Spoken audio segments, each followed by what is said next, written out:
Buenos días, buenas tardes, buenas noches, bienvenidos un día más a Semáforos Fuera, vuestro canal de confianza de Fórmula 1. Mañana arranca el Gran Premio de Barcelona, la primera de las dos carreras en casa que van a tener Fernando Alonso y Carlos Sainz. En este vídeo vamos a hablar de horarios, el circuito, estadísticas, el informe Pirelli, las declaraciones de Fernando Alonso sobre su futuro, el lío que está habiendo en el sistema dúo, cambios en el reglamento de cara a 2027... Vaya, todo lo relevante para que estéis preparados para este fin de semana de carreras. Así que sin más dilación, vamos allá, dentro vídeo.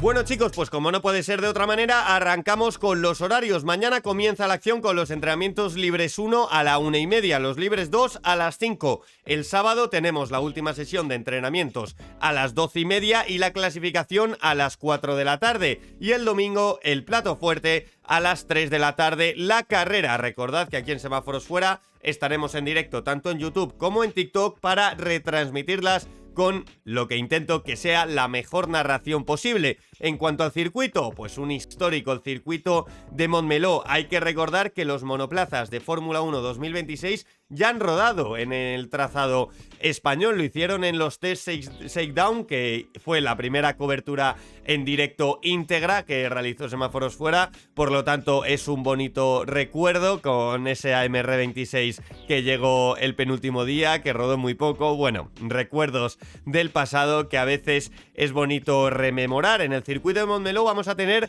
4 zonas de modo recta, más de 4,5 kilómetros y un total de 66 vueltas se disputarán en la carrera el domingo. La vuelta rápida en carrera, la tesora hasta el día de hoy, Oscar Piastri 1:15.743, lo hizo el año pasado. Este año se prevé que los monoplazas sean bastante más lentos y veremos si no sufre cambios el circuito en cuanto a las zonas de modo recta se refiere, porque a mí la que está entre la curva 5 y 7 pasando por la 6 me parece que puede llegar incluso a no permitirse. Veremos cómo se comportan los diferentes monoplazas, porque entiendo que ahí sufrirán bastante los equipos con menos puntos de carga aerodinámica, como pueden ser los de la zona baja, al abrir tanto alerón delantero como alerón trasero. Estadísticas, los dos pilotos más exitosos en el trazado de Montmeló, Schumacher y Hamilton con 6 victorias, Schumacher y Hamilton con 12 podios, y en las poles destaca el Kaiser con 7 pole positions. En cuanto al clima, para los que vayáis al circuito,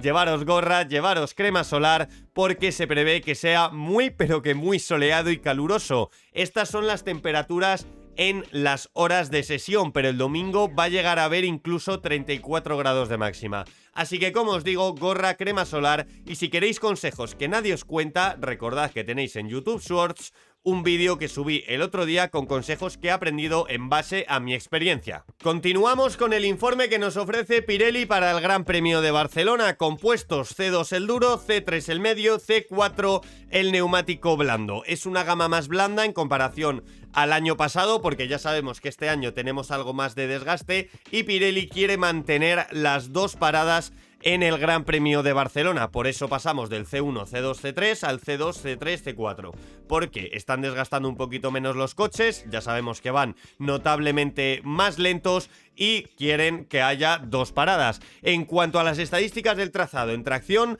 3 de 5, no tenemos curvas muy pero que muy lentas, frenadas muy fuertes, por lo tanto no hay puntos de tracción muy exagerados. Estrés de neumático 5/5, ojito con la degradación del neumático, porque lo que sí que hay en Montmeló son curvas rápidas y sobre todo va a sufrir muchísimo el delantero izquierdo. Grip del asfalto 2/5, frenada 3/5, ya digo, no hay frenadas excesivamente fuertes. Abrasión del asfalto 4/5, fuerzas laterales 5/5, muchas curvas de alta velocidad, y evolución de la pista 3/5.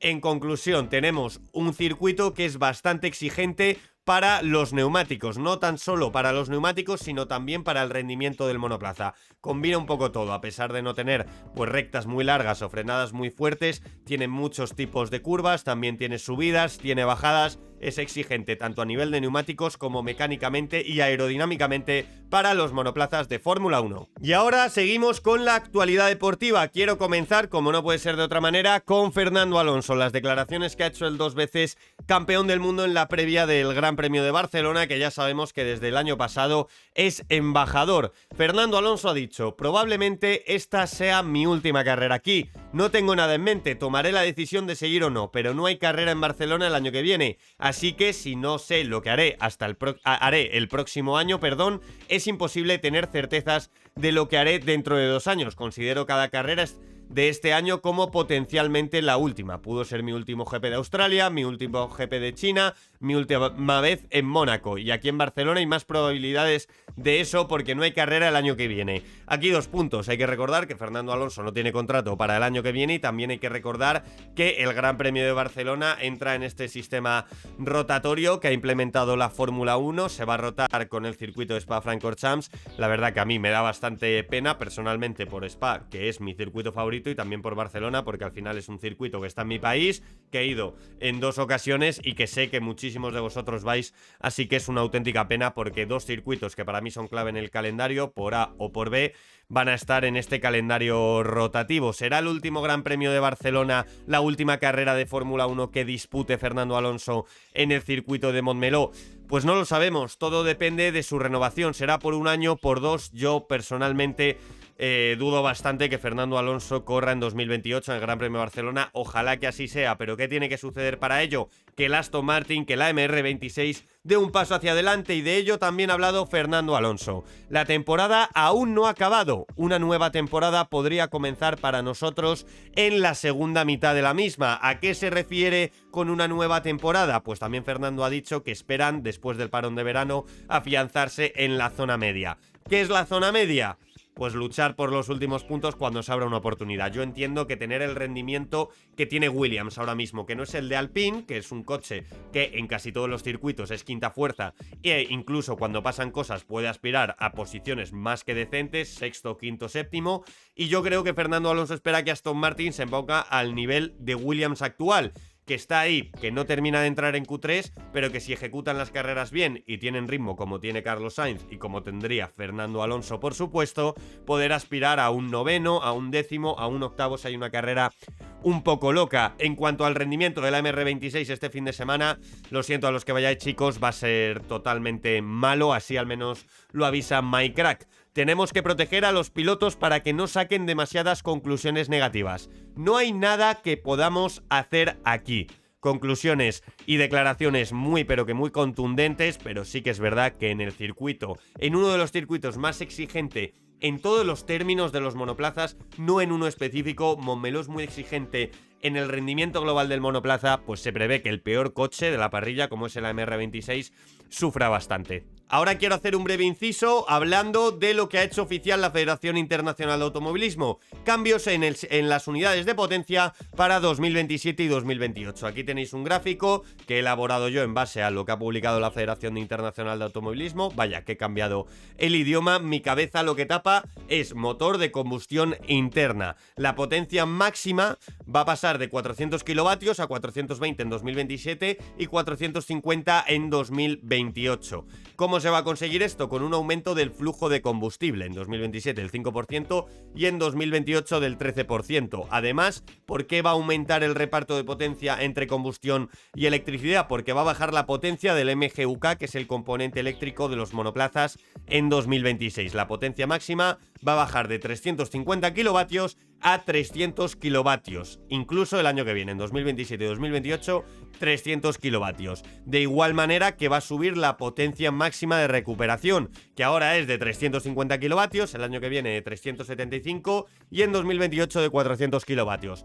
Para resumir, nos vamos a alejar del 53-47 que tenemos entre el reparto de potencia de combustión y eléctrica ahora en 2026 para llegar a un 60-40 en 2028. ¿Será suficiente para que los pilotos vayan al máximo? pues en algunos circuitos sí que será suficiente y en los circuitos más demandantes energéticamente hablando, como puede ser el Gran Premio de Australia, sinceramente no creo que lo sea. Como ya he dicho, de estos temas puedo profundizar en vídeos cortos, en vídeos largos, en semanas que no haya Gran Premio, porque lo que nos tenemos que quedar es con la actualidad deportiva, pero actualidad deportiva también es el sistema dúo, de esto sí que hablaré en un vídeo de manera más extensa, pero aquí quería haceros llegar los resultados que ha filtrado The Race, porque esto es una filtración del sistema a dúo. Red Bull Powertrain sería el mejor motor según la medición del sistema dúo, que hay que recordar que solo se basa en la potencia del motor de combustión interna. ¿Cómo mide esa potencia? Pues nadie lo sabe. Ahora veréis una noticia al respecto. El segundo mejor motor sería Mercedes, que tendría incluso derecho a una nueva especificación de la unidad de potencia, lo cual es totalmente increíble que el equipo que ha tenido 6 victorias en 6 carreras tenga derecho a esto, pero echa la ley, echa la trampa, por así decirlo. Todos los equipos y motoristas estaban a favor, pues así ha salido el resultado. Entre el 4 y el 6% de déficit estaría Ferrari y Audi, y entre el 6 y el 8 Honda. ¿Qué se ha podido saber además de esto? Según ha publicado Auto Racing Italia, que Honda estaría entre el 8 y el 10%, por lo tanto tendría derecho a más presupuesto y tiempo de desarrollo. Y que Ferrari estaría entre el 6 y el 8%, es decir, que estaría muy pero que muy por detrás de la unidad de potencia en términos de combustión de Red Bull y de Mercedes. Como ya os he dicho, estos son filtraciones, pero a pesar de ello, Red Bull se ha querido pronunciar y de hecho la Federación Internacional de Automovilismo, después de que Red Bull trasladara su opinión de que esto era totalmente injusto, que ellos fueran el motor de referencia porque solo han tenido en cuenta el apartado de combustión, que representa un 53% de la unidad de potencia global, queda otro 47% que es el eléctrico, en el que además hay que contar la gestión de la energía con el software, etc, etc, etc, donde Mercedes es muchísimo mejor, ya lo sabemos todos. La Federación Internacional de Automovilismo ha accedido a revisar los resultados de la dúo, revisará los datos de las 5 primeras carreras para contrastar sus conclusiones. Nos quedamos con Red Bull, el sistema dúo hablaré de ello más detenidamente. De todos modos, si tenéis dudas en los comentarios, ponedlo, aunque yo creo que está saliendo bastante peor de lo que se esperaba en términos de igualar la parrilla, aunque ese nunca ha sido el objetivo del sistema dúo, todo hay que decirlo. Ha sido ayudar a los motoristas rezagados. ¿Está Mercedes rezagado en comparación con Red Bull? Pues mira, yo no tengo los datos, los tiene la FIA, así ha salido, pero la verdad que nos quitaría bastante competitividad en la lucha del campeonato del mundo. Y nos quedamos con Red Bull, que además de esta mala noticia de que no va a tener ninguna especificación extra en sus unidades de potencia, ha salido la filtración de que Max Verstappen estaría en las oficinas centrales, ha estado esta semana en las oficinas centrales de Red Bull. No es habitual que Max Verstappen esté por allí en Austria, y podemos verlo bajándose de su jet privado. Además, no ha ido a hacer turismo a pasar un buen día, porque ya podéis ver que estaba absolutamente diluviando. Veremos, porque es bastante curioso que justo Max Verstappen acuda a estas oficinas cuando se hacen públicos la filtración de los resultados del sistema dúo, en el que el equipo Red Bull sería muy perjudicado. Veremos qué pasa con el futuro de Mad Max. Siguiendo con una noticia que a mí personalmente me ha llamado poderosamente la atención, es lo que está sucediendo con el podio de Gasly en el Gran Premio de Mónaco. Para poner en contexto, Gasly cruzó línea de meta tercero, pero tenía sanción de 10 segundos. ¿Por qué? Porque incumplió la velocidad límite del pit lane en 2 ocasiones, lo que significa 5 segundos más 5 segundos. ¿Por qué sucedió esto si él le da al botón del pit limiter, que es de 60 km por hora?